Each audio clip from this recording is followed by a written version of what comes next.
Hello everyone, welcome back to Blockman editor tutorial. In these videos, we will give you a complete introduction to the Blockman editor. In previous lessons, we have covered some basic properties of parts. In this video, we will focus on the physics properties of parts. Alright, let's begin now. Open the editor and create a grassland project. Select the part in the game components view. We place a cube part into the scene. Check custom physics properties in the properties view of the part. We should find 3 more properties related to physics, including density, elastic coefficient, and friction coefficient. The density property has something to do with the mass of the part. When the size of a part remains the same, the greater the density, the greater the mass will be. For example, we set the density of the red part to 1 and the density of the green part to 10. In run mode, we try to push these 2 parts. As you can see, the red part is easily pushed, yet it is hard to move the green part. This is because the mass of the green part is greater than that of the red part. The elastic coefficient property influences the bouncing effect of the part, and the value is set between 0 and 1. When the elastic coefficient of 2 parts is larger, the rebound effect will be more obvious when they come into contact. Let's do a set of comparative experiments. The elastic coefficient of the red part is 0.1, and the elastic coefficient of the green part is 1. Run the project. You can see that the rebound effect of the green part is more obvious. The friction coefficient property is related to the moving effect of the part, and the value is set between 0 and 1. For example, we set the friction coefficient of the red part to 0.1 and the friction coefficient of the green part to 1. Run the project and push the 2 parts to check the effect. As you can see, the red part is easily pushed. In the properties view of a part, there are 2 properties related to velocity. Velocity and angular velocity. The velocity property refers to the initial movement velocity that the part can get when the game starts. Note that x, y, z here refer to the coordinate axes. The red axis represents the x-axis, the green one represents the y-axis, and the blue one represents the z-axis. For example, we fill in 50 in the x-axis parameter. Then, when the game starts, a velocity of 10 will be added to the part, and the moving direction is the positive x direction, which means that the x-coordinate of the part increases. If we fill in -50 in the x-coordinate parameter, then the part will move in the negative direction of the x-axis when the game starts, that is, in the direction that makes the part 10 coordinate smaller.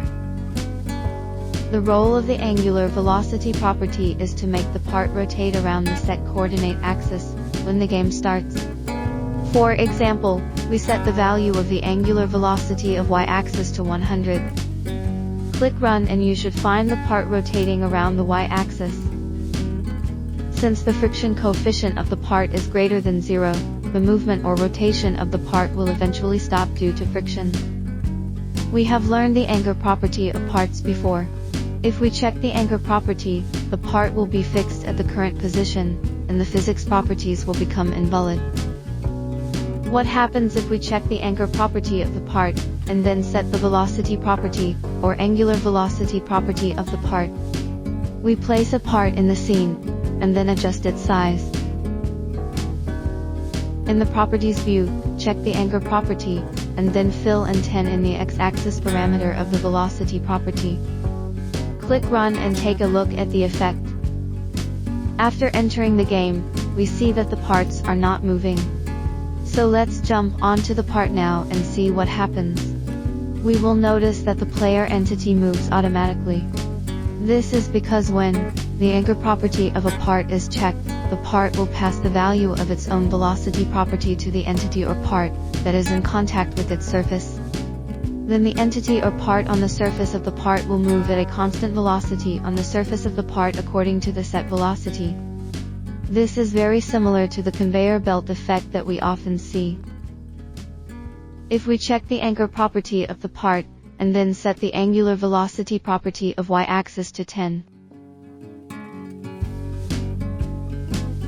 we will find that the player entity on the surface of the part will move in a circle around the part's center point.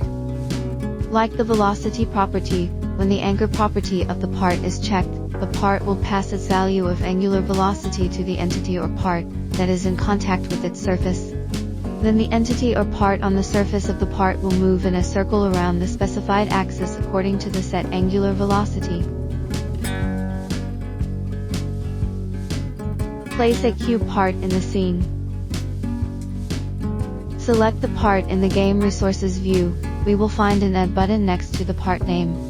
By clicking this button, we can add more effects to the part. Next, let's look at the effects of the force and torque. Let's add a force to the part first. You can see that there is a new node called force under the part. This is the force we have just added. Select it, and the properties of the force will appear in the Properties view. We can set the magnitude of the force on different axes. For example, fill in a number greater than 0 in the x-axis parameter, then the direction of the force will be the positive direction of the x-axis. If the number we fill in the x-axis parameter is less than 0, then the force is in the negative direction of the x-axis. The role of the force is to add a force to the part when the game starts, and the part will be affected by this force, resulting in physics effects such as movement and rolling. For the relative force, if we check this property, the direction of the force will change along with the orientation of the part itself. For example, we set a force on the part in the positive direction of the x-axis, and the force will be in the direction that the surface with the pull is facing. After game has started, the part will move in the direction of the force under its action. During movement, if the orientation of the surface with the pull changes, then the direction of the force will also change, resulting in a change of the moving direction. If we leave relative force unchecked, the part will always move forward no matter how its orientation changes. Regarding the decals, we will explain more in subsequent videos. Next, let's look at the torque. Place a part in the scene, then select the part in the Game Resources view. Click the Add button to the right of the part name to add a torque. You can see that there is a new node called torque under the part. This is the torque we have just added. Select it, and the properties of the torque will appear in the Properties view. The role of torque is to let the part rotate in a set direction. For example, we fill in 10 in the y-axis parameter. Click Run and you will find that the part starts to rotate. For relative torque, if we don't check it, then no matter how we adjust the angle of the part, the y-axis direction of the torque is always upwards. If we check it, then the y-axis direction of the torque will change with the orientation of the part's upper surface. That's all for this video. We hope it can help you on your way to a great creator.